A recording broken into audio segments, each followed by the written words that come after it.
For centuries, artists have been searching for the perfect canvas, and they've used a lot of odd techniques.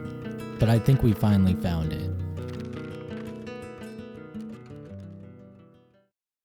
Before there were canvases, there was, well, anything you could find.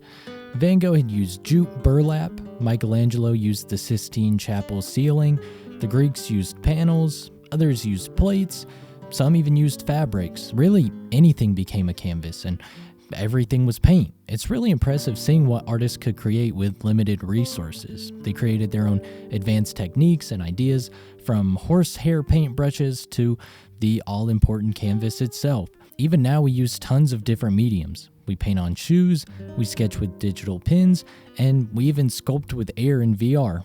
But for me, I use this. Everybody has used one of these.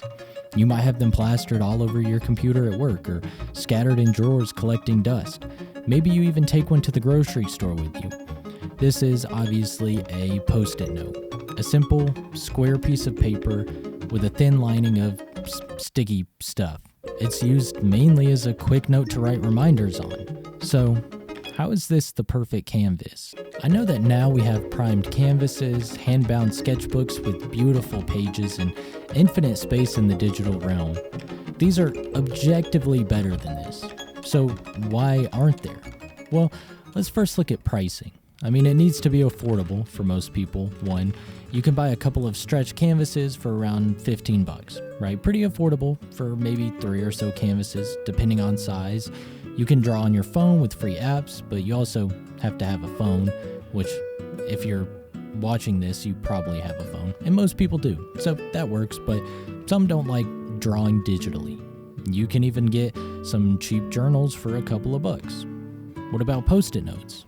Well, on Amazon, it's $13 for 14 pads. That's okay. But there's 100 sheets per pad. That's a little better. So that would be 1,400 little square pages. Think of what you can do with all those pages. No, they don't have the biggest surface area, but isn't that also a great thing? You have the potential to finish pieces quicker, and if you need more surface area, why don't you just combine a couple of notes? This could create momentum and motivation as you finish more and more pieces. So pricing is fair between most mediums, so what about the availability? You can get journals almost anywhere, but if you want a sketchbook, you might have to go to an art store or buy it online. That's the same for canvases and maybe specific shapes of paintable wood. But Post-it notes, those are almost everywhere. Gas stations, grocery stores, maybe not art stores though. But they are readily available. So how do they perform? With paper, you can use anything. Pens, markers, paints.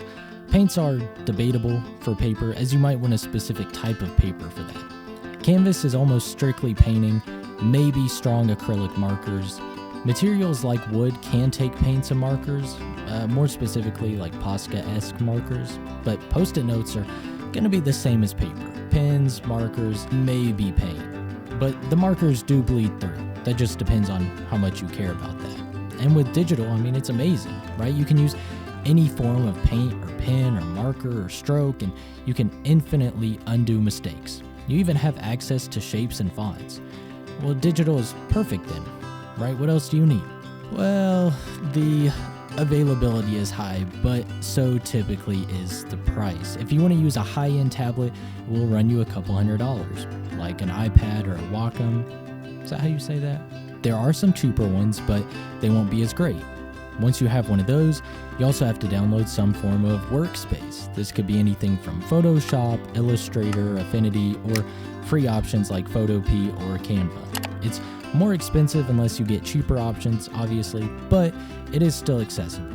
And this could be your perfect canvas, but for me, it's just not. Drawing on a tablet doesn't feel nearly the same as physical paper. So again, why Post-it notes? Well, let's look at the positives. They're cheap, accessible, and you can get tons of them.